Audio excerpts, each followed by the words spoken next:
শিলা, কেমন আছো তুমি? ভালো। 2 মাস ধরে খোঁজ খবর নাই তোমার। আমরা নানা গো বাড়ি গেছিলাম। তোমার নানা কেমন আছে? আমার নানা গত মাসে মারা গেছে। তোমার নানা মারা গেছে? কই, আমারে তো কিছু কইলা না। আমরা গ্রামে গেছিলাম, ওখানে নানা মারা গেছে। তুমি একদম চিন্তা করো না, আমি তোমার নানারে কথা দিয়েছিলাম আমি তোমার বিয়ে করব।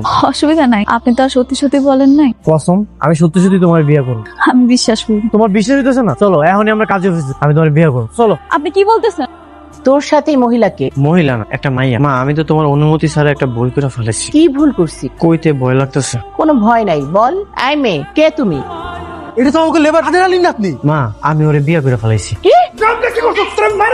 মা, জীবনে প্রথম তোমার অনুমতি ছাড়া একটা ভুল করে ফেলাইছি। ওর নানার আমি কথা দিছিলাম, ও নানা তো মারা গেছে, এই জন্য ওরে আমি বিয়ে করে ফেলাইছি। তুমি আমার মাফ করে দাও। আমি কিছু মনে করি নাই। বোমা, তোমার নাম কি? আমার নাম শিলা। খুব মিষ্টি নাম। তা তুমি লেখাপড়া জানো না তো, তাই না?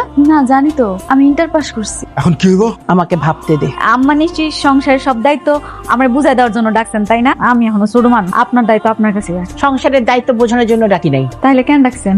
সুমন কি চলে গেছে? অনেক আগে চলে গেছে। এখানে 20 লাখ টাকা আছে। এই 20 লাখ টাকা নিয়ে তুমি শহর ছেড়ে একেবারে চলে যাবে। বাহ শাশুড়ি মা, বাহ, আপনি যে একজন আদর্শ সৎ মা সেটাই প্রমাণ করে দিলেন। আপনি কি ভাবছেন আপনি আমারে ভাগাই দিয়া ওরে নিয়ে ষড়যন্ত্র করবেন, খেলা খেলবেন, সেটা আমি হইতে দিমু? আমি কোথাও যাবো না। তার মানে কি তুই যাবি না? না, আমি যাবো না। খালাদি, আমার মার নামে মিছা কথা কইতাছস? বিশ্বাস করো, আল্লাহর কসম, আমি একটা মিথ্যা কথা কইতেছি না। তোমার মা এটাই কইছিল। মিথ্যা কথা কইতাছস না, তাই না? সারা জীবন দেখছি বউ শাশুড়ির মধ্যে ঝগড়া হয়, আর আজকে আমি নিজ চোখে দেখতেছি এই যে তোর মতো বগলে লেগে না সংসারে ঝামেলা হয়। আবার ফেরেশতার মতো মার নামে তুই মিথ্যা অপবাদ দিতাছ। চল তুই আমার মার কাছে যা, পা ধরে মাপসা। তোর এত বড় সাহস আমার মায়ের কাছে মাপসা? মা, তুমি নাকি ওরে এই বাড়ি থেকে বের হয়ে যেতে কইছো, ও আমার কাছে এসে তোমার নামে বদনাম করতেছে। যেই মারে আমি 20 বছর ধরে চিনি, যেই মা আমি না খালি নিজে খাইতে যায় না, আমি না ঘুমাইলে নিজে ঘুমাইতে যায় না, সারাটা জীবন এই বাড়ির মধ্যে কাটাই দিতেছে। আর তুই 2 দিন এই বাড়িতে এসে আমার মায়ের নামে মিথ্যা অপবাদ দিতাছ, পায়ে ধরে মাপসা। এই ডাইনির হাত থেকে আমার স্বামীরে বাঁচাইতে হইলে আমার একটা গেম খেলতেই হবে।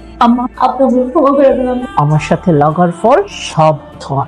আপা, আমাদের 20 বছরের প্ল্যান একটা ফকির বেটির জন্য সব নষ্ট হয়ে যাবো। 25 বছর ধরে সুমন যেন অশিক্ষিত রাখছে এই দিনের জন্য, যাতে আমরা পরামাত্র টিপসই দিতে পারে। ওই ফকির বেটি তো সব লন্ডা করে দিব। কাগজপত্র দিয়ে বলবি এগুলি ব্যবসার কাগজ, বাস ও আমার কথা মতন টিপসই দিয়ে দিবে। এই তাইলে খেলা, ঠিক আছে, আমিও দেখবো আপনি কত বড় খেলো। আজকে আমি তোমার এই নিরিবিলি জায়গায় পড়াশোনা করো।